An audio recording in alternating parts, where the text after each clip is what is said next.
San Francisco, California. Gold's Gym, Mission District Neighborhood, August 18, 1970. Tuesday, mid-afternoon, 2:30 p.m. The air inside the gym is thick, heavy with the smell of iron, sweat, and testosterone. This isn't a place for tourists or the curious. This is a temple of brute strength where men lift weights that would break the bones of ordinary people. The walls are covered with photos of champions, trophies lined up on dusty shelves, Olympic bars stacked in the corners like steel columns. 50 people are scattered around the gym on this ordinary Tuesday afternoon.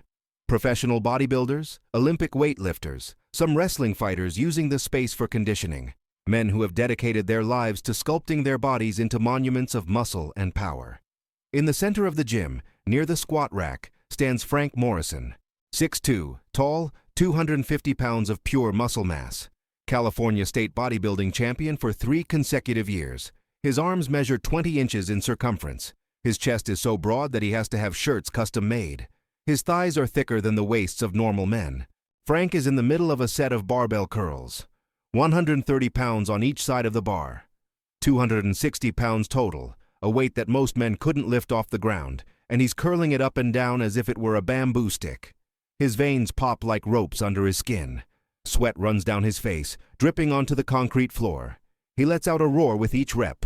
It's as much theater as it is training. Frank loves the attention, loves that people stop what they're doing to watch him.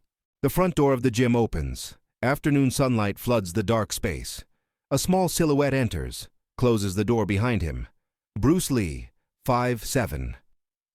Tall, 135 pounds. Wearing black jeans and a simple white t-shirt that looks 2 sizes too big for his lean body. He's here because one of his students, James Coburn, trains at this gym and invited him to check out the place. James is working on an action movie and wants Bruce to choreograph some fight sequences. They arranged to meet here at 2:30 p.m. Bruce enters slowly, observing the environment. He notes the equipment, the quality of the bars, how the men move. His gaze is analytical, measuring, evaluating. He's neither impressed nor intimidated, just observing. James hasn't arrived yet. Bruce decides to wait near the stretching area, where there are some mats and open space. He starts doing some basic stretches, preparing his body even without intending to train heavy. Frank finishes his set. He drops the bar with a loud metallic clang. Deliberate. He rolls his neck, shakes his arms, looks around to make sure everyone saw his feet. That's when he notices Bruce, a small, skinny guy doing stretches in the corner. Frank smiles. He loves newbies, loves people who don't belong in this world. They make him feel even bigger. Frank walks over to Bruce. His steps are heavy, deliberate. He stops a meter away, arms crossed over his massive chest. His arms are so big he can't fully cross them. "Hey man, first time here?" Frank's voice is loud, carries through the entire gym. Several people stop what they're doing, look in their direction. They know what's coming. They've seen Frank do this before. Bruce looks up, interrupts his stretch. "I'm waiting for a friend, just waiting." His voice is calm, non-confrontational. Frank laughs. It's not a friendly laugh. It's a laugh that says, "I'm bigger, stronger, and this is my territory." "You look kinda lost, buddy. This place is for serious people, people who lift real weight. You must be looking for the aerobics gym. It's 2 blocks down." Some people in the gym laugh. Others stay silent, uncomfortable. Bruce doesn't react. He simply stands up, calmly. "I'm not looking for trouble, just waiting for someone." Frank steps closer. He's clearly enjoying this. "No trouble, man. Just saying you look like a stick. Look at me, then look at you." He flexes his right arm. The bicep swells like a basketball. 20 inches of pure muscle. "Took me 10 years to build this. 10 years of blood and sweat. And you? What's your arm size? 12 inches? 11? Bruce looks at Frank's arm, then at his own. He doesn't measure his arms. He never cared about that. "I don't know. Never measured." Frank bursts into a loud guffaw. "You never measured? Man, how do you know if you're progressing? How do you know if you're getting stronger? Let me tell you something. Size matters. In the real world, the bigger guy always wins. Always. Basic physics. More mass, more force, more power." Bruce remains calm. His expression hasn't changed. Size isn't everything. Frank stops laughing, his eyes narrow. "Oh yeah? Then tell me, Bruce Lee, what matters more than size? Speed? Technique? That martial arts philosophy? He says martial arts like it's a joke, something kids do. Bruce replies quietly. Efficiency, understanding how the body works, knowing where to strike, how to strike, when to strike. Strength without direction is just wasted energy. Frank closes the distance. Now he's just 16 inches from Bruce. Looking down, he has 7 inches in height, 115 pounds in weight on him. The difference is absurd. Wasted energy? Let me show you what 250 pounds of muscle can do. He grabs Bruce by the shoulder with his right hand. Frank's hand is enormous, his fingers thick like sausages.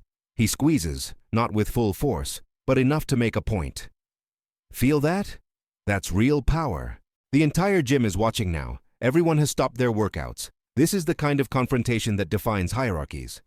Bruce doesn't try to break free. He just looks at the hand on his shoulder, then at Frank.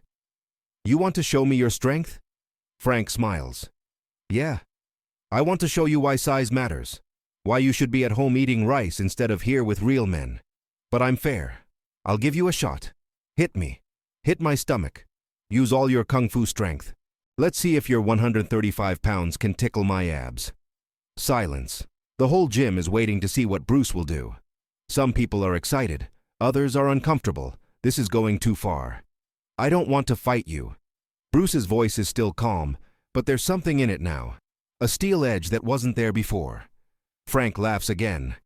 Fight? This isn't a fight. This is a demonstration. I'm giving you a free shot. Come on, hit me. Show everyone here that your movie Kung Fu works for something besides looking pretty on screen. Bruce stands still for 3 seconds. Processing. Calculating. He doesn't want this confrontation, but Frank won't let him walk away without humiliation. And Bruce Lee doesn't accept humiliation. Okay, I'll show you. But don't complain afterward. Frank spreads his arms dramatically. I'm shaking in fear. Come on, master. Hit me.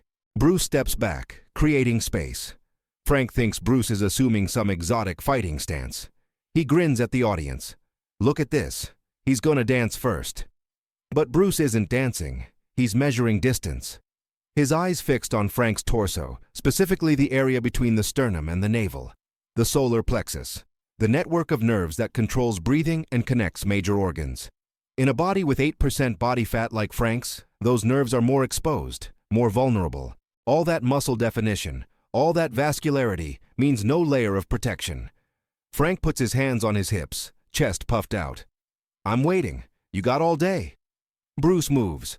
No visible wind-up, no arm pullback, no obvious weight shift. His right hand simply appears on Frank's solar plexus as if it teleported. A 1-inch punch, the technique Bruce spent 15 years perfecting. The sound isn't the dull thud of a boxing punch. It's a sharp, precise crack.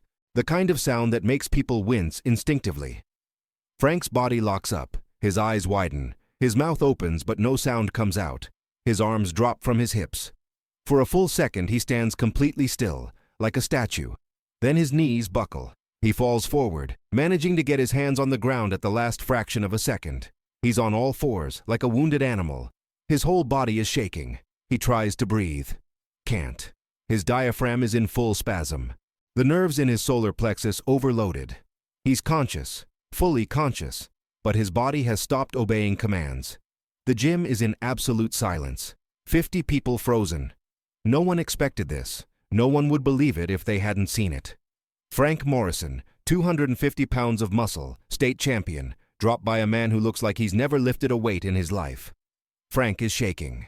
Not from physical pain, but from shock, fear, the horrible realization that his body, built over a decade, knowing every muscle, every vein, simply failed. Betrayed him. Stopped working because of a strike he didn't even see coming. Bruce stands over him. No celebration, no arrogance, just observing, waiting to see if Frank is truly okay. 5 seconds pass. Frank's breathing starts to return. Small gasps of air. Irregular, painful. He lifts his head, looks at Bruce. His eyes are watery, not from tears, but from the effort of trying to breathe. What did you do? His voice is a hoarse whisper. What the hell did you do to me? Bruce crouches down, eye level with Frank. His voice low, just for Frank to hear. I showed you that size isn't everything. You have incredible muscles, impressive strength. But strength without knowledge is vulnerability. I didn't attack your muscle. I attacked your nervous system. It doesn't matter how big you are if I know where to press. Frank is breathing more easily now. The spasm is passing. He sits back against the squat rack. He looks at his own hands, still trembling. He spent 10 years building a bulletproof body and was dropped in less than a second. Bruce offers his hand. Frank looks at it, then takes it. Bruce helps him to his feet. Frank is unsteady but manages to stand. He looks at Bruce with new eyes, respect mixed with fear. Sorry, I was an idiot. Bruce nods. You were, but now you've learned something. Frank rubs his chest, where he can still feel the ghost of the impact. Teach me, please. I need to understand this. I need to know what you know. The front door opens. James Coburn walks in, smiling. Bruce, sorry I'm late. Traffic was... He stops, senses the strange atmosphere, everyone staring at Bruce and Frank. What did I miss? Bruce smiles faintly.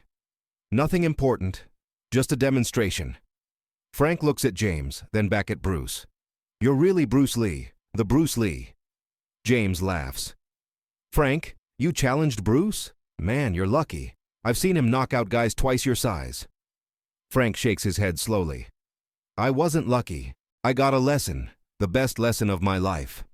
Bruce and James walk to the back of the gym to discuss the movie. Frank returns to his training area, but doesn't pick up any more weights. He just sits on a bench staring at his hands, still trembling slightly. The other people in the gym start whispering, processing what they saw. The story will spread. It will be told and retold. Some will believe it, others will say it's exaggerated. But everyone who was there, all 50 witnesses, will know the truth. They saw a man who dedicated his life to building brute strength, humbled by someone who understood something deeper. Precision over power, knowledge over mass, efficiency over effort. And Frank Morrison will never laugh at someone's arm size again.